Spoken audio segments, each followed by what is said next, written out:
शाम का समय था। विनोद ने ऑफिस से आकर टेबल पर अपना बैग रखा और आकर अपनी माँ के पास बैठ गया। विनोद के बैठने के तकरीबन 15 मिनट बाद जब सुनीता देवी हाथ में माला लेकर राम राम करती रही तो विनोद बोल पड़ा।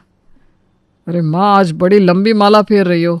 रोज तो मेरे आने तक माला फेर कर उठ चुकी होती हो आप। बेटे की बात सुनकर सुनीता माला खत्म करके मंदिर में रखाती है और आकर बेटे के पास बैठ जाती है।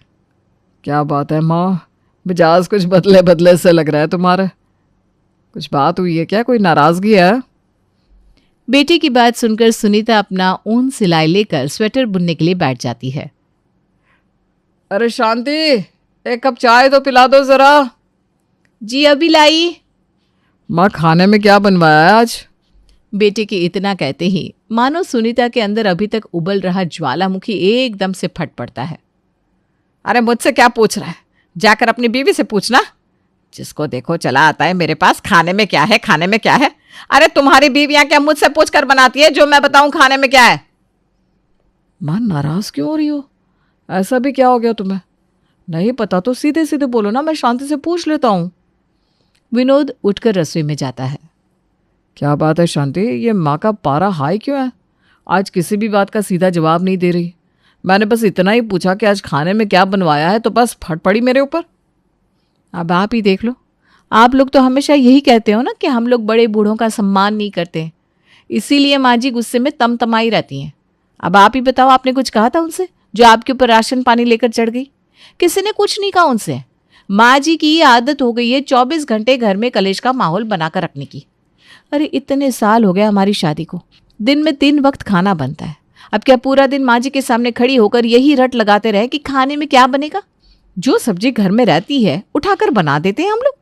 आप ही बताओ, इसमें मुंह फुलाने जैसी क्या बात है? अरे बाबा, जब तुम्हें पता है कि माँ इस बात से नाराज रहती है तो तुम खुश नहीं कर सकती उनको? क्या चला जाएगा अगर उनसे पूछकर खाना बना लोगी तो? आप तो ऐसे कह रहे हैं जैसे इस घर में रोज मैं अपनी पसंद का खाना बनाती हूँ। अरे आप ही बताओ कि आज तक कभी ऐसा हुआ है कि आपकी माँ ने किसी चीज़ की फरमाइश की और हम दोनों ने उन्हें बनाकर ना खिलाया हो? बहू की किए हुए हर काम में कमी निकालने की आदत हो गई है आपकी मम्मी की। ऑफिस से घर आता हूँ कि घर आकर माँ और बीवी से 2 मीठी बातें करूँगा, सुकून के कुछ पल बिताऊंगा, लेकिन घर का अखाड़ा बनाकर रखते हो तुम लोग। समझ में नहीं आता, थोड़ा सा मिलजुल कर रहने में तुम सबको समस्या क्या है? घर में सुख शांति अच्छी नहीं लगती क्या? हाँ तो पतिदेव, माँ के सामने से तो आप गूंगे बैल की तरह उठकर रसोई में चले आए। ये प्रवचन थोड़ा सा अपनी माता श्री को भी सुनाना चाहिए था ना। पूरा दिन काम करो, ऊपर से सबके नखरे सुनो सो अलग। माँ और पत्नी से बातें सुनने के बाद विनोद बेचारा ठगा सा अपने कमरे में पहुंच जाता है। अब मुझे समझ में आ रहा है कि ऐसा क्यों कहते हैं कि एक म्यान में 2 तलवारें नहीं रह सकती। जिसने भी कहा है बिल्कुल ठीक कहा है। थोड़ी देर बाद सुनीता का छोटा बेटा विशाल भी ऑफिस से घर आता है। माँ, बड़े जोरों की भूख लग रही है, खाने में क्या बनवाया आज? आज ना कुछ मसालेदार सा खाने को मिल जाए तो मज़ा ही आ जाए।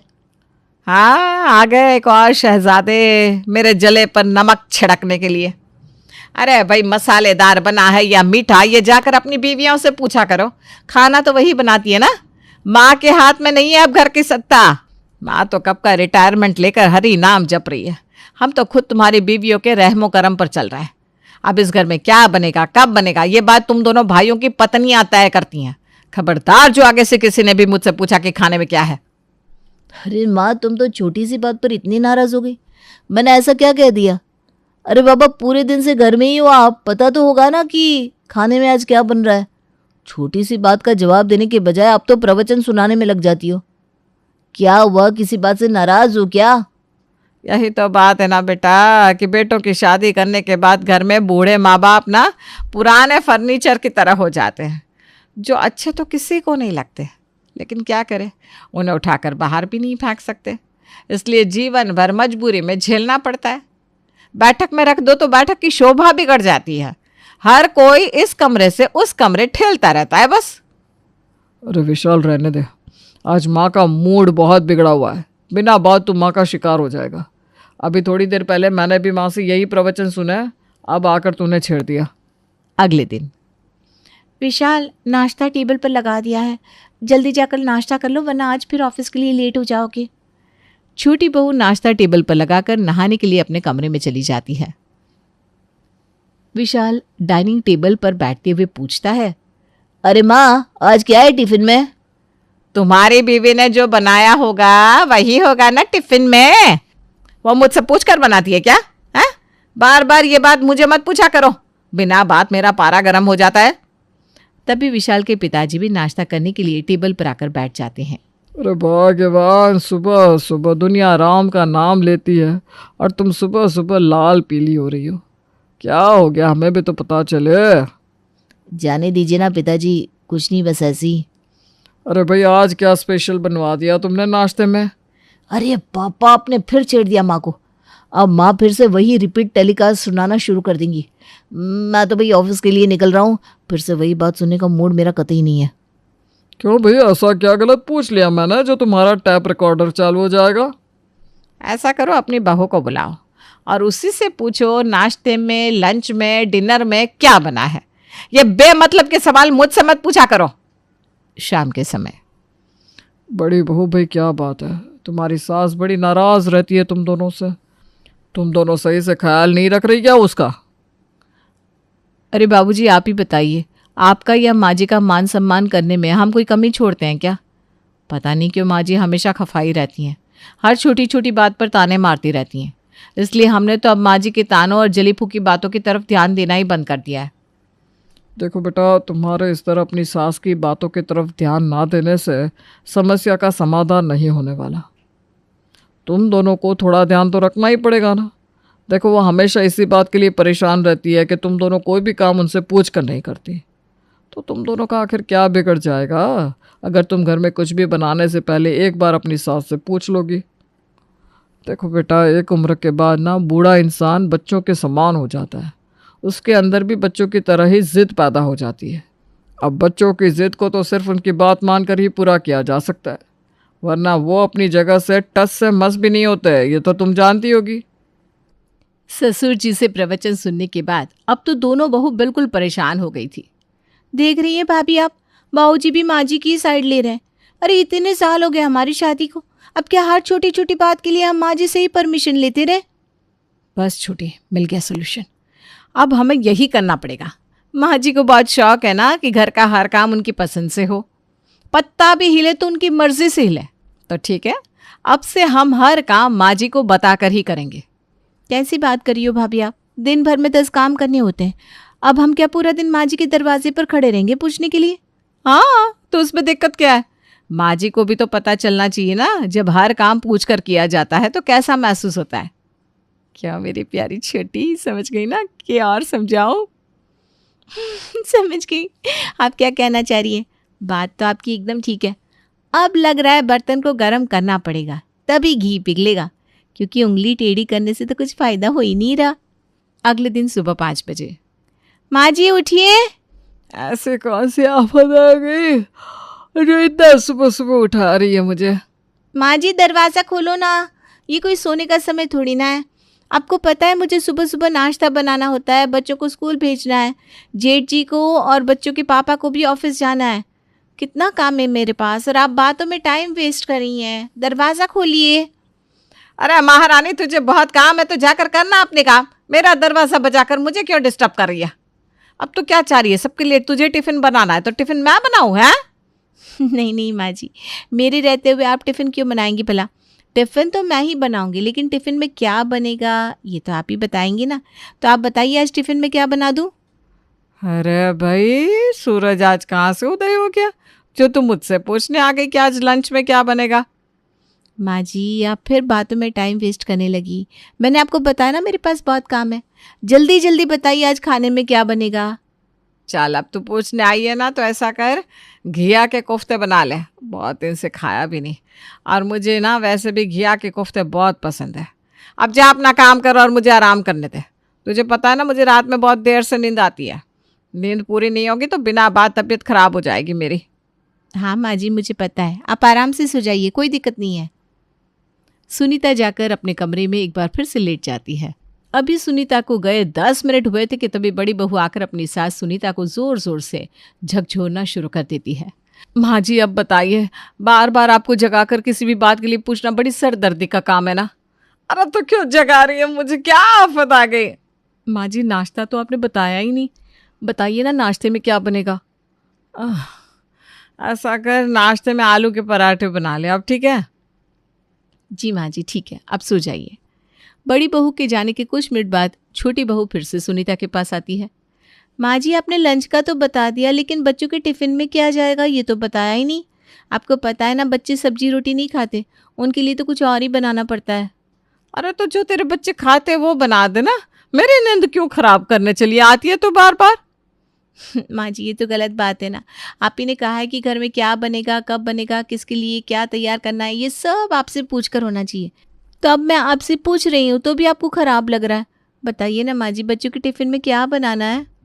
अरे मेरी माँ, जब आलू के पराठे बना रही है तो वही पराठे बच्चों के टिफिन में रख दे, उनके लिए कुछ अलग से क्यों बनाना है? वाह माँ जी वाह, मानना पड़ेगा आपके दिमाग को, आप तो वाकई जीनियस हो, ये तो मैंने सोचा ही नहीं था। ठीक है आप आराम कर लीजिए, अब मैं नहीं आऊँगी। अरे सत्यानाश हो इन दोनों नासपीटियों का, दरवाज़ा बजा बजा कर मेरी नींद का कबाड़ा कर दिया। अब तो मैं सोऊंगी ही नहीं, वैसे भी कौन सा अब मुझे नींद आने वाली है। सुनीता अभी बैठी हुई बड़बड़ा रही थी कि इतने में एक बार फिर से बड़ी बहू आ जाती है। माँ जी मैं पूछ रही थी कि चाय बना लूँ क्या। हाँ हाँ बना ले। अच्छा माँ जी, चाय आप अदरक वाली पियेंगी या इलायची वाली। अरे अभी 2 दिन पहले ब्याह कर घर में आई है क्या तू? तुझे पता नहीं मैं कौन सी चाय पीती हूँ? हमारे पता होने और ना होने की बात नहीं है ना, पता तो मुझे सब कुछ है, लेकिन फिर भी मैं सब कुछ आपसे पूछ कर रही हूँ ना। तो फिर बताइए ना, इलायची वाली चाय पियेंगी या अदरक वाली। अच्छा ठीक है, जा अदरक वाली बना ले। इन दोनों ने तो मेरा दिमाग खाली कर दिया है। अब बस इतना ही पूछना रह गया है कि माँ जी सांस ले या फिर रोक कर रखें। पगलेट कहीं की, थोड़ा सा अपना दिमाग भी तो लगा सकती है। कुछ देर बाद सुनीता चाय पीने के लिए बाहर हॉल में आकर बैठ जाती है। माँ जी ये लीजिए आपकी चाय, वो मुन्ना को दूध देना था ना, दे दूँ क्या। अरे तो आपके बच्चों को दूध भी मुझसे पूछ कर देगी। वो तो ठीक है माँ जी, लेकिन पूरी बात तो सुनिए। मुन्ना को दूध में चॉकलेट पाउडर डाल कर दूँ या बादाम पाउडर। अरे कम बुद्धि, जिसे दूध पीना है उसकी पसंद पूछ ले, मुझसे क्यों पूछ रही है? माँ जी ये गलत बात है ना, फिर आप ही गुस्सा हो जाती है कि हम लोग आपसे पूछकर कोई काम नहीं करते। अब हम आपको इतना आदर सम्मान दे रहे हैं तो भी आप सुबह से हमें चिड़चिड़ा कर उल्टे जवाब दे रही हैं। ये तो फिर वही बात हो गई ना, चित भी अपनी और पट भी अपनी।